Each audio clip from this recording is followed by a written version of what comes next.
Hey guys, in this video, I'm gonna be going over how to do a tuck backward roll, and here's what it looks like.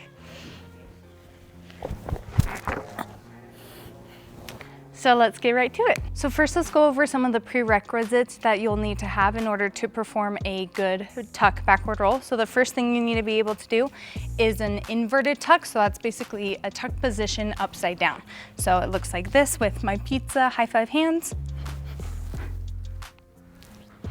Just like that. And then the second thing you need to be able to do is a downward dog push-up. This is to make sure you have enough strength to push your body up at the end of your roll. So it looks like this.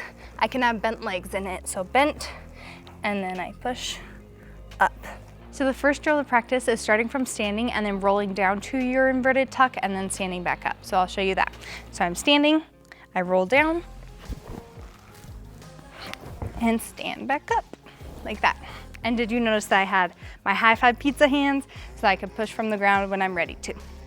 So the next drill we're gonna do is a backward roll with our mats in a V shape. This is to help our head go through. So I start on the very, very tip of the V.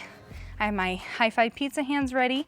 I roll back, hands on the mat, feet in between, and push to stand. So the next drill we're gonna do is a backward roll down the cheese mat. Now we're rolling over our head, but we have momentum working with us, so it should be a little easier. So just like that, sit, go, and stand. So we start seated with our high five hands. We'll lean forward to gain a little bit of momentum and then pick up our toes and roll back. When I place my hands on the mat, I'm gonna get ready to push immediately and try to land on my feet. So I'm here, lean forward, and push. Whoops, my hands almost went off the mat, but you get the idea. And then with this, you can start opening the mat until you get to the ground. So now we're ready to add everything together, starting from standing. So my arms are up, I sit, high five hands, push through my hands, stand up. High five hands ready, push, stand up. So now let's go over some common mistakes that you might be experiencing. The first common mistake that lots of people do is they land on their bum too hard and it stops their momentum. So I'm here and I'm sitting and I'm just boom, boom, boom, bounce, bounce, bounce, okay?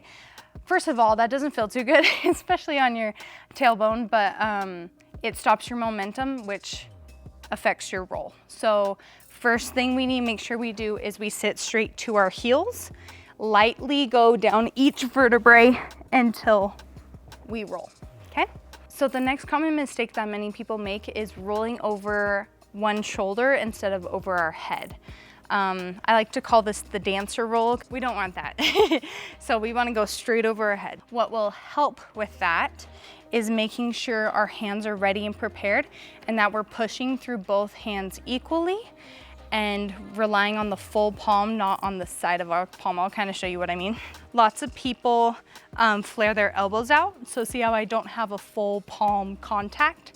So without a full palm contact, I can't push very well through my hands, and therefore some people result in going over one shoulder. So make sure hands are flat, fingertips touching our shoulders, and then as the toes go over, I push through both hands equally.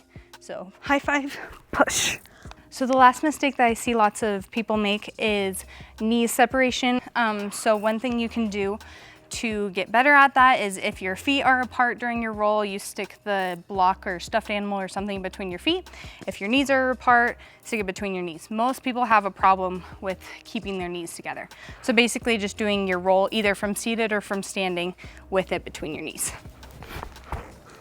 And then we have it there the whole time.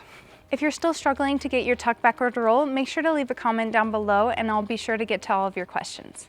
If you like my coaching style and are interested in doing a one-on-one coaching session, make sure to check out my link down in the description. Keep up all the hard work and I'll catch you in the next video.